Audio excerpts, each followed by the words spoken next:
Olá a todos, sejam muito bem-vindos à Escola Renacom, da Rede Nacional de Consultores Contábeis. Eu sou o professor César Abicalaf. Eu criei uma metodologia para análise científica da gestão de empresas, com o planejamento, com vistas a um acompanhamento de forma que a empresa tenha sucesso e principalmente começou para que as empresas evitassem quebrar, evitassem dificuldades, evitassem a falência e depois, a partir daí, foi se aperfeiçoando para que tenham sucesso constante, sustentabilidade, com tranquilidade os empresários e também prestígio aqueles profissionais chamados da riqueza, contadores, administradores, economistas, executivos financeiros. Então, na ajuda para que nossos empresários brasileiros, que são os mais criativos do mundo, tenham realmente o sucesso que merecem num país tão fantástico, um mercado tão grande, em crescimento cada vez maior e agora com tecnologia que pode disponibilizar a todos um conhecimento como este que veio sendo armazenado desde 1957, até chegar numa tecnologia que torna realmente fácil, bastante fácil, vocês vão ver isso no decorrer do que nós vamos falar aqui, no decorrer daquilo que está sendo mostrado no curso, daquilo que está sendo mostrado no site, nos blogs da Renacom, como de fato, depois que você conhece alguma coisa, ela passa a ser fácil. O problema é, ninguém ama aquilo que não conhece. E se eu disser a vocês qual é a ciência da riqueza, da prosperidade e sustentabilidade com progresso aos empresários, muitos de vocês vão estranhar, porque é uma ciência, na verdade, que tem duas finalidades. No Brasil, apenas um lado dessa ciência é que foi absorvido pelos brasileiros em função do mercado, em função daquilo que se conhecia. A ciência é a ciência contábil, contabilidade. Mas que no Brasil, quando se fala essa palavra, todos pensam, não, contabilidade é uma coisa para cuidar de impostos, tributação, uma coisa desagradável.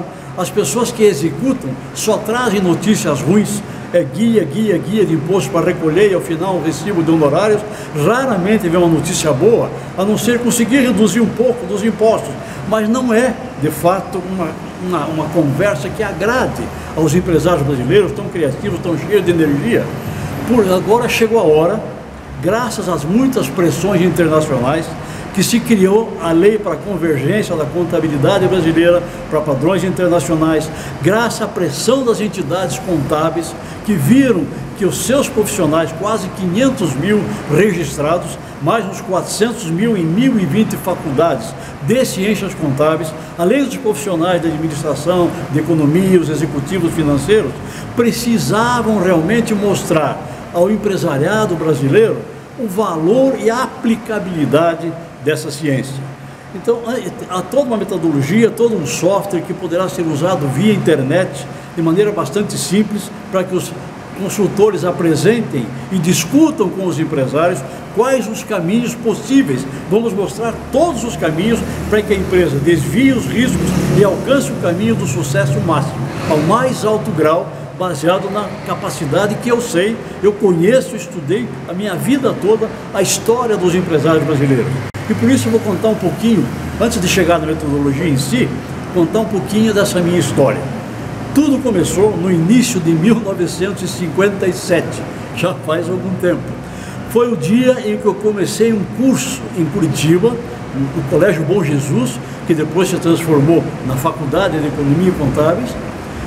Primeiro dia de aula, eu recebi, antes de ir para a escola noturna, meu pai me presenteou com um pacote muito bonito, que eu desenrolei, estavam lá 8 livrinhos de capas pretas, de um professor jovem que estava, acho que uma das primeiras obras que lançou no mercado brasileiro, professor Dr. Antônio Lopes de Sá, com o qual eu vinha encontrar muitos anos depois e acabou sendo meu padrinho, meu indicador para a Academia Brasileira de Ciências Contábeis.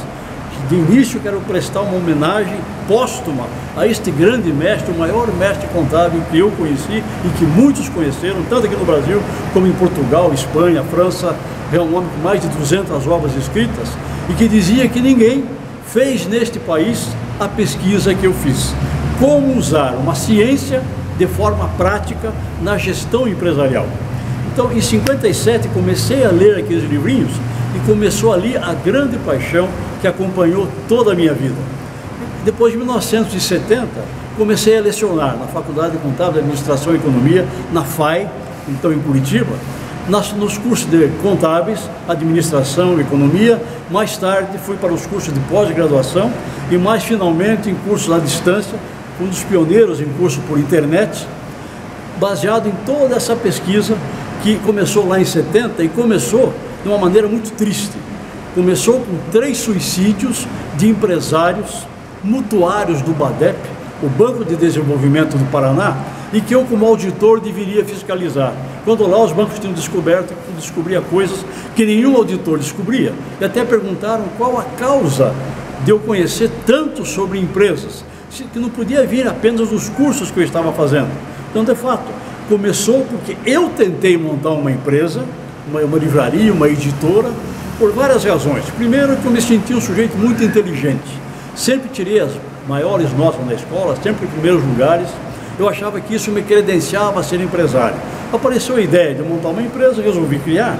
Então, realmente entendia muito de organização, tinha muita garra, muita vontade, com a maioria dos brasileiros, mas não conhecia do ramo. Mas logo me deparei com um fracasso empresarial. Não houve falência, não precisava, mas eu acabei assumindo as dívidas todas da empresa e levei 7 anos pagando dívidas até chegar no zero. E ali eu senti na carne o que sente a maioria de empresários com tanta vontade, mas que vê os seus planos frustrados e se vê obrigados a defrontar com dívidas que surgem de todos os lados. Como enfrentar isso? E 3 casos me chamaram muita atenção, porque se pareceu com minha experiência inicial com uma empresinha que não deu certo. Uma empresinha pequena, mas que consumiu 7 anos de minha vida. Acabou sendo vantajoso porque me deu uma experiência para entender melhor a vida dos empresários. Daqueles 3 que eu conheci no tempo do BADEP, empresários fantásticos, mas com as empresas em dificuldade. O terceiro deles, eu conhecia a situação quando fui chamado a participar de um baile de debutantes na cidade de Guarapuava, de uma sobrinha. E quando eu cheguei, ela falou: tio, acho que não vai acontecer o baile, porque o pai de uma das meninas que ia debutar acabou de se suicidar. Ela está na casa dela, se jogou no chão, se arrebentou toda, está ensanguentada, tem médico cuidando e ela está gritando sem parar: por que meu pai fez isso? Ele podia estar daqui a pouco dançando a valsa comigo no baile e agora está aqui num caixão. E quando ela me disse o nome do empresário, era um daqueles meus mutuários antigos. Então fui até lá e na frente daquele esquife eu fiz um juramento. Se existir uma fórmula que evite a empresários brasileiros chegarem nesta situação ou se aproximarem dela, eu vou descobrir, vou dedicar minha vida para isso. E realmente foi o que eu fiz. Hoje eu estou com 72 anos, realmente passou algum tempo, mas eu posso dizer a vocês, eu descobri como evitar fracasso, como chegar ao máximo do sucesso. Criei uma metodologia bastante prática, então que comecei nesses cursos de 1970. Bem, a partir dali, o segredo foi estudar a ciência contábil.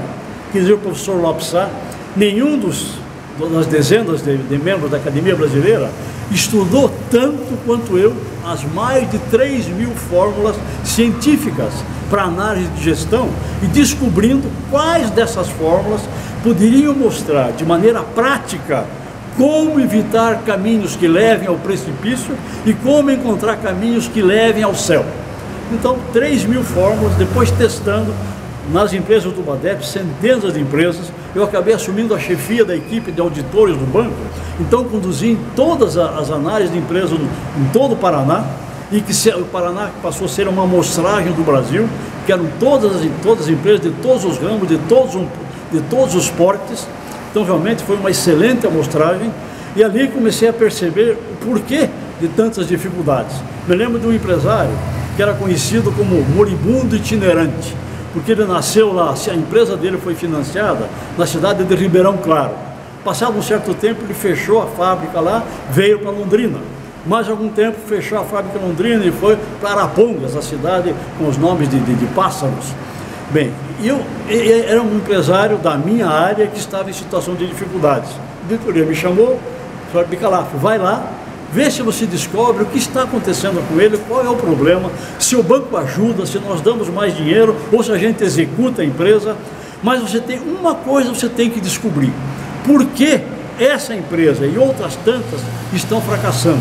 Se quando elas entraram com o projeto aqui no BADEP, tudo era lindo, o projeto tinha projeções de grandes receitas, pequenos custos e gastos, ia sobrar lucro para todo mundo, para pagar o banco, para gerar emprego, gerar impostos, fazer as cidades crescerem.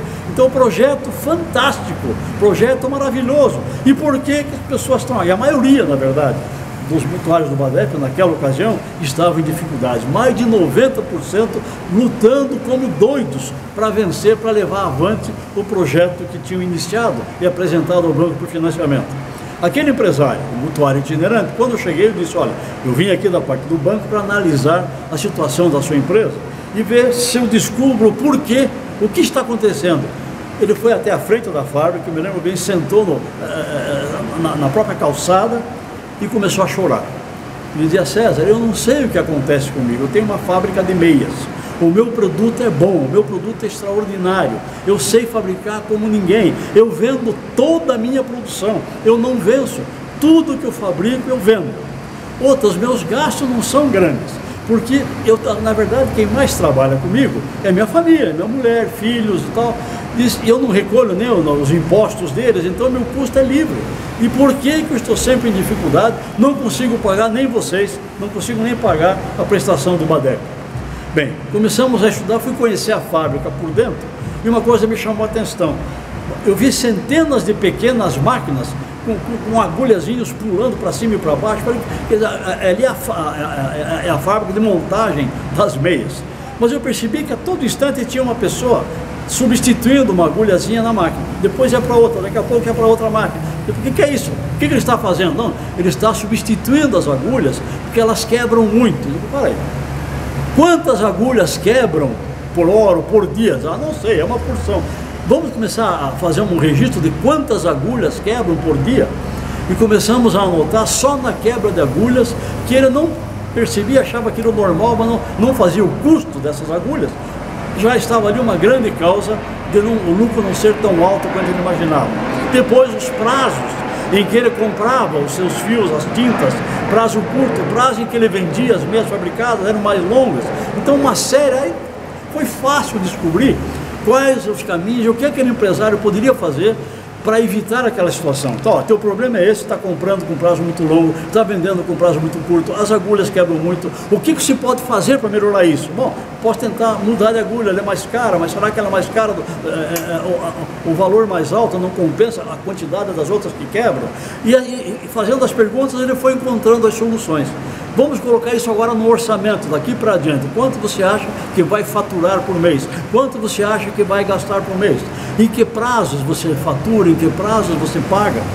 Então, aí se montar um orçamento, que era um curso que começava a lecionar na faculdade, um orçamento econômico. Quanto você vende, quanto você gasta, qual é o lucro, quanto é que você paga de imposto de renda e quanto sobra. Essa era a primeira planilha de um orçamento econômico, de rentabilidade. Agora vamos para as outras. Dessas vendas, em que prazo você recebe? Quantos por cento à vista, quantos por cento a prazo, em 30 dias, em 60 dias, vamos colocar aqui. Bem, das compras, quais você paga à vista, as outras que prazo você tem para pagar, aí sim a entrada, até chegar no orçamento de caixa.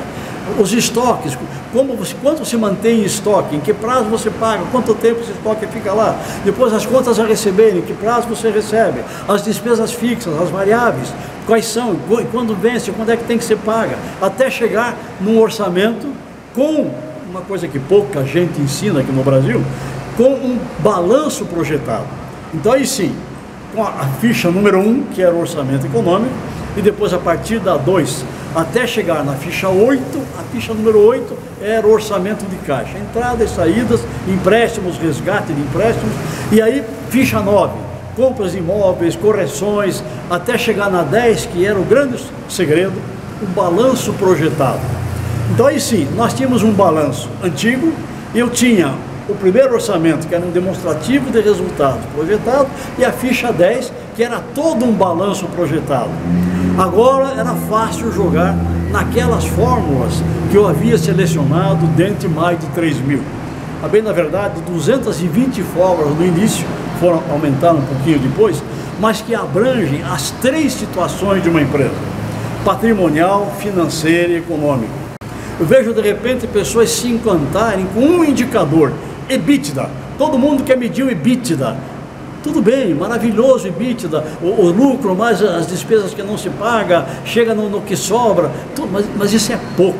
Outros fazem só aquelas fórmulas ensinadas nas faculdades, 10, chegam no máximo 20 fórmulas ensinadas, que não levam a nada, mostram somente a situação financeira, se o estoque está gerando bem ou não, se a liquidez está sendo boa ou não. É bom, mas é pouco. Tem que ter no mínimo 10 indicadores, no mínimo 10 indicadores patrimoniais, 11 indicadores financeiros, 9 indicadores econômicos. Então aí sim, esses 30 indicadores, são 30 gráficos que resultam de 224 fórmulas científicas, cada uma delas com meia dúzia, às vezes, de interpretação diferente, conforme é o numerador, conforme é o denominador, chega a um resultado negativo ou positivo. Considerando o mercado em que a empresa está, o empresário conhece bem, que seria aí que vem o interesse de apresentando esses pontos, com certeza ele vai encontrar soluções. Muito bem. Inicialmente, você pode começar com os primeiros benefícios do sistema, que é mostrar qual o valor de venda da empresa. Inclusive que eu pratiquei até a venda de empresas brasileiras para empresários internacionais, que está na moda agora, estão comprando muitas empresas brasileiras, vindo para cá, fazendo joint venture, se associando, mas tem que avaliar quanto vale uma empresa. Então, uma maneira completa, também existem mais de 10 fórmulas de cálculo.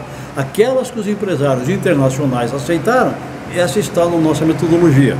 Depois, o limite máximo de crédito que você pode conseguir a juros baixos, em bancos como o BNDES, como o Banco do Brasil, então limites de crédito, mas a juro baixo também você vai ter lá.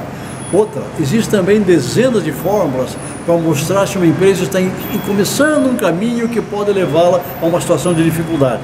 Bom, os melhores que existem, Zé Pereira da Silva, Alberto Borges Matias, os melhores que mostram os indicadores se há risco ou não e qual é o grau de risco a ser evitado, também está lá. E o potencial de ganho.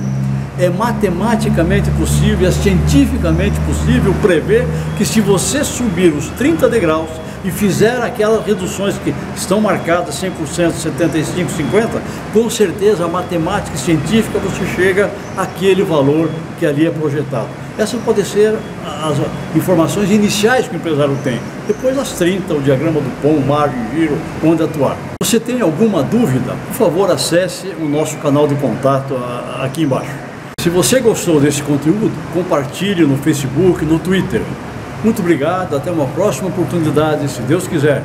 Professor César Abicalaf, aqui de Balneário Camboriú, em Santa Catarina.